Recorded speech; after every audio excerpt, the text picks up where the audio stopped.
थे। जब सरकार के पास मैं जाती थी या सरकार मेरे पास आते थे, सरकार इतनी मोहब्बत किया करते थे, सरकार मेरी पेशानी पे बोसा दे दिया करते थे।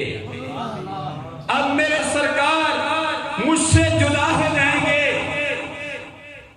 मेरे सर को बोसा कौन देगा, मुझे दिलासा कौन देगा, मुझे जन्नती औरतों की सरदार कौन कहेगा।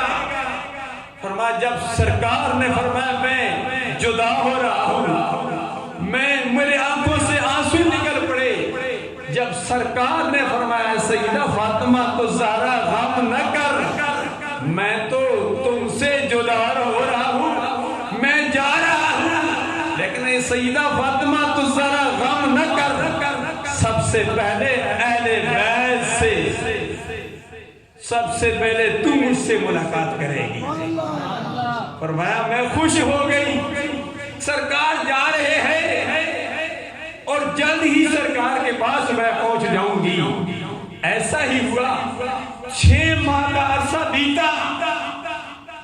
सईदा फातिमा तो ज़हरा रज़ी अल्लाह ताला अन्हा का विसाल का कमाल का वक्त आ गया। अल्लाह अल्लाह पैकर हया का पैकर, जिनसे फरिश्ते भी हया